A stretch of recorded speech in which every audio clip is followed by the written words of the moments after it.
I have a personal story to tell about this blue toad right here. The very first Let's Play I ever watched was a Super Mario Sunshine LP. After watching it, I immediately turned around and pretended to Let's Play the game myself. So, there's me, sitting there, playing the game, and talking to myself a lot more than usual. My dad's on the couch behind me and watching as I save this blue toad from the goo. Toad gets up, says, "Thanks, Mario!" And I go, "Oh, that's all?" And move on. Suddenly, my dad pulls me aside and goes, "Hey, your attitude stinks." Being like, "Oh, that's all you have to say to me?"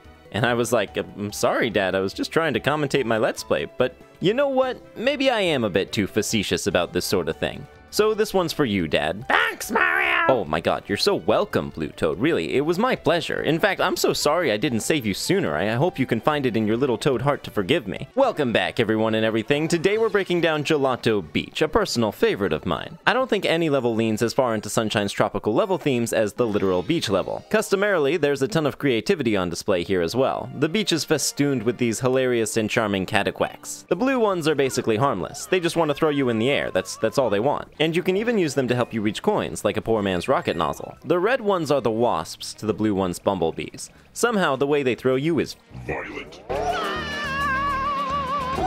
This one's packing a blue coin we're gonna grab right now, as it's only available in episodes 1, 2, and 4. We also have this mission, Dune Buds, which are hysterical. What are even these? Are they sentient? Is this a defense mechanism to being watered? What kind of chaos rules this beach when it rains? This made me laugh way harder than it should have. The Noki around here react to being launched by the Dune Buds, curling up in their shells, but the Piantas utterly unfazed. And then, of course, one of these sand sculptures is a giant poo. And we know it's not a turban conch or anything of the sort because of data mining. By reading this area's file names, we can see each of these shapes as labeled by the devs, like sand bomb base star, sand bomb base foot, but most importantly, sand bomb base shit. Rated E for everyone. But how about our actual shine? We can see it sparkling over here in this tube. The top of it is blocked off by a whirling blender blade, and there's no way in from beneath. Now, talking to the nearby Piantas doesn't give any hints, which is weird, because what we have to do is pretty obtuse. We have to head on over here, grab ourselves a coconut, set it down right here, jump onto the roof, ease our way down so Mario grabs the ledge, climb up, center the camera, jump backwards, retrieve our coconut, switch to the squirt nozzle, activate strafe mode, aim as far down as you can, flip up to the roof, and position Mario just right by this third row of thatching. Switch over to the hover nozzle, drop the coconut, moonwalk down the roof, and the moment Mario clips through the edge of the roof, we hover on over beneath the blade. Now, Mario Sunshine gets a lot of flack for some of its shines and blue coins being a bit cryptic, but I'm surprised I never hear anyone complain about this one. Figuring this out as a kid took me like an hour. But we have our shine. Let's head on back into episode... Okay. Yeah, minor spoilers, I guess. That was actually the episode 8 shine. Really unique being visible within every mission leading up to it. And if you're willing to engage in some shenanigans, collectible as early as episode 1. This is the only time we can basically get every shine in any order we want. And so I have chosen the radical order of... sequential order. I'm sorry, going scattershot would stress me out. That being said, the mission order in Gelato Beach is a little odd on its own. This is the only level in the game where the first mission isn't some kind of boss or mini-boss fight. This is strange because the boss fight headlining the first mission basically sets the stage for the whole level, giving you an idea of what enemies you'll be dealing with, and usually offering a source of the goop itself. So we're setting our tone with a not-so-secret level instead, and even though this one's pretty simple, it's one of my favorites. It's built entirely around the sand block, which is one of those very Nintendo mechanics that you understand perfectly without needing it explained. Normally, a disappearing block will blink or change color, but with the addition of some great sound design, as soon as you step on one of these blocks, you understand it's crumbling. And you got a hot-footed over there. The level itself is really simple, but it's also entirely possible that this will be a player's first not-so-secret level, so I can forgive it. As always, let's gather 99 coins and head back in. That's a lot easier said than done this time. Gelato Beach is pretty stingy with coins. I think this episode has maybe 110 total. So here's another shine I'm sure almost no one has collected before. The red coins are nothing too noteworthy, except for the red button being so far from the entrance. This should take you maybe one try. But if we head back into the level again, there's another secret shine we can get right now. Open this dune staircase, spray this wall, and we get a whole shine just for that. This is available in all 8 episodes, but that makes this episode stand out as having the most shines in it of any level episode, even if one of them isn't technically supposed to be obtainable. Unless you wanted to count Bianco 7 and 8, because you can go back into the secret shines there. I guess it's up to you on whether or not you count these repeat shines. Episode 2, Mirror Madness, Tilt, Slam, Bam! what a name. One of the more memorable ones in this game, I think. Though I have to imagine they did it so you'd have a better idea of what to do here, because these enemies on the mirrors, Plungelos, they're called Plungelos, can't be hurt by conventional means, and have to instead be catapulted off the mirror with a well-placed ground pound to the opposite edge. But before we can even think about doing that, it's time we talked about something this game does exceedingly well: reflections. This game's reflections are absolute witchcraft. It's strange. We don't usually think about reflections when we see them in the game because they're so normal outside of games, but inside them, holy sandbomb base, they have no right to look this good. Normally, in the days before ray tracing, a reflection was just a fully modeled out area on the other side of a window, with entities like Mario and Lakitu also being fully modeled and programmed to respond to your controls on the other side to sell the illusion. That's pretty convincing with glass, but it wouldn't work so well with water because you can get to the other side of the reflection, which rather effectively shatters the illusion. This is why, before Mario Sunshine, you basically never saw reflections in water if you could also swim in it. But now, here comes Mario Sunshine and it's like, oh, whew. The water itself is already pretty nuts even without the reflection. Even in the best looking games of today, it's pretty easy when looking at a large body of water to see the texture repeating itself like a grid. In Sunshine, you don't even see that much unless you get yourself way higher than was intended to be possible. And this was 2002. 2002! And then you get to these crazy tilting mirrors, and they've got a full rendition of the world on the other side which shifts and tilts relative to the position of the camera and the mirror, every coin and enemy accounted for, updating in real time, and this has got to be some kind of forbidden black magic. Apparently, this dark spell is called MIP mapping, which is somehow both fun and difficult to articulate. Now, I'm no programmist. The most complicated thing I've ever coded is this incrementing number here. Look at it go. But I'm gonna try and explain how this works, so I need everyone out there smarter than I am to cut me a little slack when I get it wrong. MIP mapping is the process of generating an image at progressively lower resolutions, which can be swapped between each other on the fly, and works great for things like reflections that you expect to be viewed from various distances without putting too much of a strain on a game's processing power. The further away you get, the lower resolution the texture will be, but it still looks seamless because that's already how your brain basically expects water reflections to work. The thing is, even with MIP mapping, you normally wouldn't see something this dynamic in a game. Under the hood, Mario Sunshine is constantly generating its own textures to display on reflective surfaces, updating every frame and accounting for a sense of scale and perspective. How exactly it does this, I can only speculate on. There are a couple glitches in the Matrix. Flood's nozzle isn't reflected, certain elements like these tightropes and, trees. Judging by that, I'd say this has to be similar to the old mirror trick, but that can't be all, because if that were the case, I would expect the image on these tilting mirrors to look relatively static as long as we're standing still, but look at it go! And it looks so utterly seamless, I, frankly, am stunned. Now, the mission at hand. These Plungelos and mirrors are super fun. Ground pounding on the mirrors sends it careening in response to how much of an absolute unit Mario is, but the Plungelos' plunger feet keep them latched on. We can spray them around, but they manage to hold on with one foot at the edge. You've got to combine these tools to launch them when they're barely hanging on. This is honestly genius design. No flashing indicators or tutorials necessary, though Flood does have your back if you're struggling. Everything you need to do here is clearly conveyed with these exaggerative animations, and the Plungelo's similar design to Cataquax is the icing on the cake. Since their weakness is being catapulted, sweet revenge. These mirrors can break though. And I'm not talking 7 years bad luck, I mean the physics that keeps them jiggling back and forth can just stop. And then this can happen. I don't know what I did. It's just like this. This is a great mini-boss though. It'll probably be the first time you actually run out of water and have to run out of your way to get more. A fun personal challenge for this third mirror is trying to launch all 3 Plungelos at once. The window's tight, but you can't beat the satisfaction. Oh, right, the big sunstone thing. I should probably explain. Apparently this big egg has been incubating for 100 years. Sounds a bit touristy to me, but hey, who doesn't like disintegrating a Wiggler with the power of the sun? Episode 3. Turns out Wiggler's not a big fan of being disintegrated with the power of the sun. And we've got Gelato Beach's boss fight. It's a bit of a weird one, but I think it's genuinely the best one we've seen so far. Like Petey Piranha, the fight uses the whole level as its arena, but without the tedium of waiting for vulnerability. It's built around this level's unique gimmick, like Mecha Bowser, but this gimmick is one we've already gotten to grips with, and is built more naturally on Mario's core moveset. On top of that, this fight actually escalates in subsequent phases, and the third phase gets insane. He's running up cliffs, his momentum carries him all the way to the ocean when you trip him up. I actually love this. The only strike against it is this kind of immersion-breaking arrow hovering over the segment you're meant to ground pound. But hey, I use this arrow all the time, so it can't be that bad. Tiny detail, easy to miss. Spraying Wiggler with Flood causes him to exhale steam, even when you've got him stunned on his back.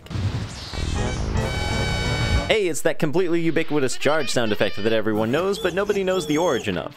There are actually multiple people who have historically claimed to be the fanfare's composer. It was popularized by sports and then later by cartoons. Maybe the San Diego Chargers are named after the fanfare, maybe the fanfare is named after them. You know what? This is an internet rabbit hole for another day. Hey look, the captain of Rico Harbor is here. What, are you here to take the credit again? The level also has a ton of extra coins up here in the hills for some reason, including one of those rare golden buttons that summons all these coins. I guess they really wanted to make sure you could heal up or something. But that brings our shine count to 40, a third of the way through this game. Last episode, when we hit 30, there was a certain reward I completely passed over because I was too busy thinking about this game's structure. But this yellow guy, he's been in every level so far, and can even be found both inside and outside Pinna Park. If you talk to him before you have 30 shines, he'll just say you're not ready for what he's got. But past 30, he'll pop a pair of snazzy sunnies on your face. Heck yeah! I didn't add that darkness filter, that's the game, and I really wish it didn't do that. I'd have these on 100% of the time if it didn't make my video quality slightly worse. Actually, these might not all be the same guy. This might be more of a Nurse Joy situation. They are all wearing different shirts. Episode 4, The Sandbird is Born, and apparently, even though everyone knew this was gonna happen, no one had any contingency in place for it and it just busted through the tower. Okay then. Shame we missed it. Instead, our main event this episode is another couple of Piantos taking up people throwing. Yes! This one is positioned so he's always blocked by the sign when you try to talk to him, but he'll also always throw you up to this batch of coins up here. So you win some, you lose some. Our actual main event is the Sandbird egg itself. We gotta dive in and just see what happens. We get teleported to some sky temple off in who knows where, I guess. But the Sandbird's sure here. This level's weird. It feels more like something out of Mario 64, but to be honest, I love the mythology behind this one. What is this Sandbird? Why is one of the biggest structures on the island dedicated to it? Where are we? Is this some sort of sacred Sandbird migration thing? The game's not gonna tell you, it's all just a mystery, and you just have to accept the fact that this is part of Isle Delfino's culture. That being said, this level is evil. The Sandbird is slippery, the collision is glitchy, the clouds can push you straight through it. Mario has no inertia in line with the bird, so jumping straight up is jumping backwards. Hovering barely works because the bird is always rising. There are 4 blue coins to get on the way up, each perched on these evil clouds with no texture, and I literally died for all 4 of them. On top of that, we're in a sub area, which means I want to summon 100 coin shine here, but these coins are evil. This might genuinely be the most difficult 100 coin shine to get in the game, which double sucks because I'm pretty sure there are even less coins out on the actual beach this episode than there were in that first one. I managed to successfully spawn the 100 coin shine before dying immediately, so you know what? That's all this level is getting from me.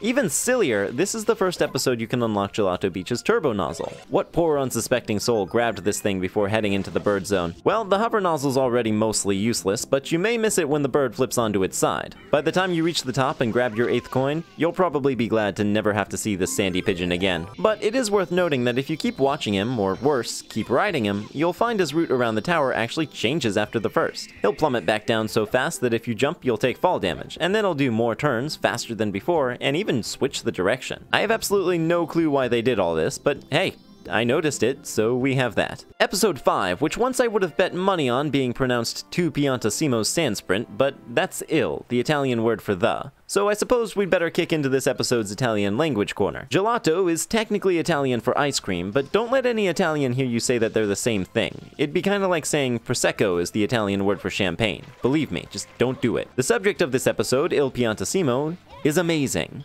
If you've ever read sheet music, you probably already know that adding issimo to the end of an Italian word means very or extremely, but depending on the context, it can also mean incomparably, the pinnacle of, or the most. This means that Il Piantasimo's name translates to the most plant. And that is the best name Nintendo has ever given a character, even compared to Jerry the Cherry Bomb, Iso Padre, and the Pyroclasmic Slooches. So what's his deal? Well, he wants to have a race, and apparently this is an event. Everyone turned up, even the Doot Doot sisters, even the Noki shell player from Pinna Park. The pressure is on. 3, 2, 1, go! Here we go, let's get things going. This guy doesn't even know any of the shortcuts. Now we're gonna get a little fancy here, just gonna stunt on him a bit, no big deal. Wahoo! Nobody panic, I've got him right where I want him. This is in the bag. Now, I might have launched myself a little too high, but that just means gravity is on our side here. Everything's under control. Oh, okay. I may have landed a little off target. It's okay, cool heads prevail. We just gotta get back on track. This is gonna be fine. Oh, Oh, hold on. This doesn't seem right. Wait a second. Wait, is this right? Il Piantissimo looks a little starrier than I remember. I think this is... No, this isn't right at all. I gotta get out of here. Here we go. This is feeling familiar. I recognize this. Oh, my jump button changed. Is that supposed to happen? Ooh, this is really gonna be cutting into my time here. Oh, the shine sprite is completely fake. This can't be right. I gotta get back in the air somehow. Alright, that should just about do it. Okay, this is definitely looking right. Yep. There it is. That's the finish line. Oh, just barely too slow. Gotta tighten up my tech a little bit. Once again, like in Shadow Mario's levels, the developers are using Il Piantissimo's identical moveset to Mario to showcase some more advanced techniques. Like the fact that simply jumping is faster than running, this step-by-step demonstration of the side flip, and chaining wall jumps. He's kinda lying when he says his record is 35 seconds, he'll reach the flag at about 33 seconds. And call you a pokey little flab biscuit, and then kill you. Oh, it is so on, Mr. Plantastic. Beating him doesn't actually take much. Just keep moving and you'll have him no problem. But something really cool about this level is that it actually records your high score. Even cooler, the remarkable plant over here gets faster the better your time is. It's almost like racing a ghost of your best time, but he's limited in that he doesn't have flood. So here's the question. What happens if we just absolutely smoke him? Just really leave him in our dust. Make use of the slip and slide, take advantage of that glitch where Mario runs faster up slopes if you dive into them, and book it up the hill. That'll do it. So at his fastest, he can secure a time around 18 seconds. Not bad, but I think I still owe you for that flab biscuit comment, so let's get some real hardware in the works this time, huh?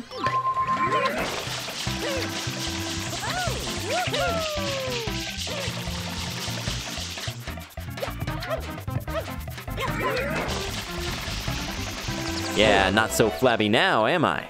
I appreciate this, as I do all optional things that the average player might never notice. Just like I appreciate this golden button over here, although this one seems borderline impossible to get all the coins it spawns. At the very least, it requires a precision I don't have the patience to fine-tune. That's basically it for this level, but I don't think you guys would forgive me if I wrapped up without acknowledging that the Extremely Plant's head can never be seen through normal play. But if you hack a peek under the mask, you can see he has the same face as the Running Man from Ocarina of Time, and the Postman from Majora's Mask. An interesting Easter egg to be sure, but it's one of this game's worst kept secrets. Finally, this jaunty little head bob animation is sometimes also done by Shadow Mario. But despite how much code is shared by these three, Mario himself never does this. Episode 6, Red Coins of the Coral Reef. Okay, this game has a lot of red coin missions in it. There's no level that doesn't have at least 2. Bianco Hills had 4. In fact, let me do a quick mental count. 24, unless I'm forgetting any. A fifth of the shines in this game are for gathering red coins. I suppose there's nothing inherently wrong with it, this is a collectathon after all. One could argue that you're collecting at least something for every shine, but it does feel a touch uncreative. Still, I appreciate levels like this one for being a little bit more laid back, just a nice free dive in the reef. Some of the coins are camouflaged by coral, some of them are moving like fish, and phasing through solid rock. How the heck did that get past quality assurance? But as long as we've got a level where the only real enemy we've got to deal with are Cheep Cheeps, let's take it easy and have a look at the little details. One of these surfboards near the start of the level has a mushroom symbol on it, and I take back what I said last episode about the mushroom imagery being rare in this game. I was just wrong, they're all over the place. These two sister cabanas are called the Surf Cabana and the Sand Cabana, which is charming. Spray the coconut drinks in the Surf Cabana to get a hidden coin. Spray the cash register in the Sand Cabana and you'll get a 1-up, albeit one that runs away and faces through walls. Hey, I'm seeing a pattern here. The roof of the Sand Cabana has some swirly-whirly text. Now, since the last time we saw any, I couldn't help myself. I read ahead to see if I could find any more clues to translate this stuff, and in fact, I could. Odds are you've already seen the video I made specifically to go over my findings, but in case you haven't, it'll be linked somewhere around here. Long story short, we now have the whole alphabet, and I named it Dolphic. The text over the entrance to Pinna Park reads the Italian word for park, Parco. The wooden signs say a bunch of balderdash, and this sign right here says Bar Gelato. Though a nice detail I like is the letters in this sign are much more jagged than the Pinna Park ones, stylized to look like it was written with twigs, or maybe wicker. In the Japanese version of the game, it instead uses the Dolphic letters to spell out Mama Bar, which sounds less refreshing, but reflects the level's Japanese name, which is Mama Beach. I like all these symbols on the structure surrounding the Sandbird egg, clearly based off the big sunstone up top. The hole made by the Sandbird has been hurriedly patched, and the secret shine we found in episode 1 is a bit interesting. It's the first shine we've gotten since the tutorial that we can't get to spawn again. There are actually a lot of shines with this property, but they're mostly found in Delfino Plaza. This Pianta makes me laugh. He's some kind of professor or other studying the Sandbird. He was ecstatic when it hatched, but now what's he gonna do? Wait another 100 years? Talk to him this episode and he says, maybe I'll just buy a small bird. And finally, these two Nokis down by the beach. I can't tell what they're supposed to be to each other, cause half the time they're positioned so that this guy's hand is way up on the girl's thigh. But all she does every episode is just rag on how bad he is at literally everything. Before episode 5, the beach has a couple of Polynesian-style boats on it, and they have unique, almost tribal-looking flags on them. Unfortunately, no luck with the text on the brochure page this time around, though I can at least be pretty sure this line says Mama Bar. Man, I would pay to get my hands on the uncompressed images of these things. Last thing I'm curious about are these far towers in the Sandbird level. There'll be no making it to them by normal means, but if we bring in the rocket nozzle, we can make use of something very fun. Rocket storage is one of the most entertaining glitches in Mario Sunshine that is also ridiculously easy to pull off. Step 1. With the squirt nozzle engaged, press and hold the ground pound button to lock Mario into this sidestep mode. Without letting go, switch to the rocket nozzle and begin charging a launch. Right when the charge reaches the top of this tank, release the ground pound button while still holding the charge. If you did it right, Mario will do this. Here's the easy part to mess up. Don't move, don't jump, don't do anything but what I specifically tell you, or else you'll use the charge. Now switch back to the squirt nozzle, engage sidestep mode again, and walk Mario off a ledge. We'll get the rocket launch we stored, but we can take it further and store basically as many as we want. Even better, this doesn't just add the distance of each launch to the last, but multiplies Mario's speed when he takes off, enabling us to reach exponentially greater heights. With just a few rockets stored, we can reach these outer pillars no problem, and discover that though the area boundary has some weird properties letting us fall in place if we push up against it, the pillars themselves, perhaps predictably, have no collision data. You know what does have collision in here though? The ring on the lower part of the tower. They didn't have to do that. I love that. That's all for little details though. Let's hoover up the rest of those reef coins. Oh, interesting tidbit about red coins. In Mario 64, they were worth 2 coins each, and while they don't increment our coin counter in this game, they do still heal 2 slices of health instead of 1. Episode 7, our Shadow Mario Chase of the Hour, and as I suspect will be the case more and more often as we get deeper into this game, I have frightfully little to say about this chase. He'll certainly give you a heck of a runaround if you let him, heading all the way up to the top of the level and sliding back down, but this is our what? 8th time with this song and dance? You know the drill at this point. Only oddity is the professor dude saying his bird is too small, cause like, what bird? Is it in the box that you're sitting on? Episode 8, which we don't technically have to do, but it's one of my favorites, so I insist. The Watermelon Festival, and I can sense your double takes. All you Sunshine veterans out there, yes, the Watermelon Festival is one of my favorite shines in the game. But as always, we'll get to that. The Watermelon Festival is a good old-fashioned biggest melons contest, and hey, the Rico Harbor captain is competing, how about that? Although apparently he forced this lady to trade melons with him? What a meanie. Yeah, I'm not too pleased with this guy either. The owner of the Surf Cabana says he wants to offer the watermelon smoothies he makes with the winning melon to the Shine Sprites. Hello? The Shine Sprites eat? Or drink? Is that why this shine is in the blender tube? Because it wants watermelon? I'm lost. So our goal here is to win this here melons contest. Now Mario's a bit lacking in that department, but I hear estrogen works wonders. Failing that, we can always just find a couple of winning sized melons on the beach, like this one right here. If we roll it over, we can already tell it's a little bigger than the other 3, so that was easy. Just gotta ease it across the pier and... oh no, no, no, that's too small. Tiny, really. I guess I'll just have to choose one of those 3 over there. Those 3 are literally smaller. What the heck? Interesting little detail. Any watermelon we find will respawn infinitely until we roll it over to this charlatan over here. At which point, it'll just stop appearing. Guess they really didn't want people trying with the same watermelon over and over again. Well, we can find another one way over here by the Sand Cabana, but wheeling it over isn't gonna be a picnic. All these cataquacks are out for blood, and this is why this mission has a certain... reputation. If any of these so much as touch your melons, that's it. Go back, get a fresh one. They're not all you have to worry about either. Hit a tree or this orange goop or an unsuspecting Pianta with too much force and poof, gone. Water 2, that's it. Though hilariously, even though being launched by a cataquack spells the end for our pulpy friend, being launched by a dune bud? That's no problem. The rolling physics are also rather unwieldy, and it's a really simple matter to just lose your chance to the smallest nudge. So why do I love this mission then? Well, these cataquacks may be pests, but I've got a pesticide. Even though they can't be killed by spraying or bouncing, they aren't as waterproof as all that. They're smart enough to stop chasing Mario when he gets wet, but not smart enough to check if he's just hovering over a body of water. Cheerfully lead as many as you want to a salty demise, but wait, there's more. Lure them over to a dune bud and give them a taste of their own medicine. These things absolutely terrorized me as a kid, and it was in this mission that I originally discovered my sweet revenge. The watermelon's weird physics and surprising fragility means nothing in the face of how satisfying it is to stroll down the beach completely cleared of all the threats. Now let's measure up again. This one's almost twice as big as that last one. Come on.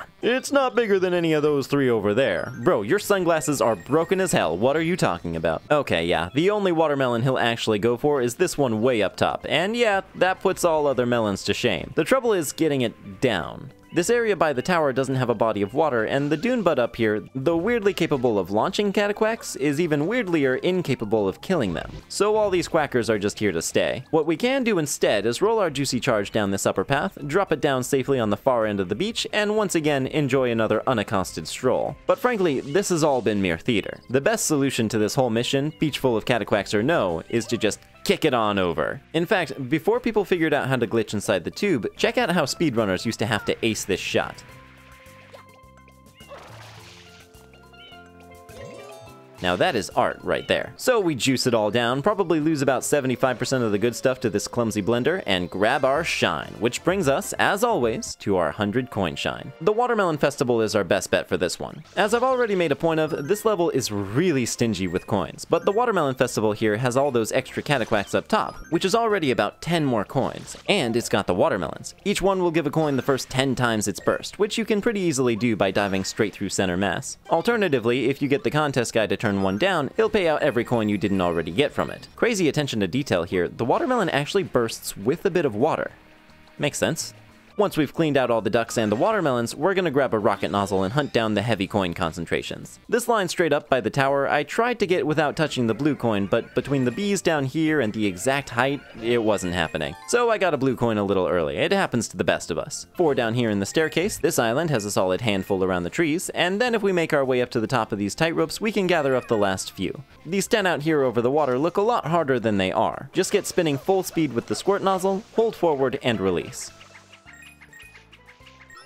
Thank God 100 coin shines have a set spawn location in this game. Could you imagine? With that in the bag, all that's left are the blue coins. Quick recap, in any mission where the beach is dominated by blue Cataquacks, stomping the red one will pay out a blue coin. We found 4 more in the Sandbird's Tower, and I accidentally just grabbed the rocket nozzle one a minute ago. Every other coin is available in episode 6, as it's the only mission with Yoshi on the beach. So let's get started. We'll begin with the water. There are 4 blue coins out in the ocean itself, 2 sitting solitary, 2 swimming with schools of fish, which, trust me, are going to be much easier to rush with the turbo nozzle. There's another hidden beneath the surf cabana, and 2 more out on this island, 1 on top of the tree, 1 near the swing. On the beach itself, let's hook Yoshi up with some fruit and take him for a ride. There are 4 shine sprite marks we can reveal on the beach here, each one yielding a blue coin. You don't need Yoshi's fruit juice to get the coins, but it's much easier if you don't have to worry about the Cataquacks, which Yoshi can make quick work of. We also need him for this orange wiggly goo over here, and we can get a blue coin from the footprint underneath. Now we don't need Yoshi for this next part, so let's park him on the sand cabana and let him sustain himself on this all-you-can-juice buffet. I'm sure the owner won't mind. While we're here, we can find a blue coin on the ceiling, and then pick a fruit, any fruit, carry it all the way to the surf cabana, and juice it down in the blender. Okay, that one's always stuck with me. That one's clever. You'll probably want the turbo nozzle for these 2 triangle marks on the opposite ends of the beach, but it's not fully necessary. The timer's pretty generous. The turbo does come in handy for grabbing this one up in the hills, though. Now let's get Yoshi back and head on up to the tower area. There's an M graffiti over here, a bunch of bees for Yoshi to eat under this hut, and a lone blue Cataquack sleeping in the tree nearby.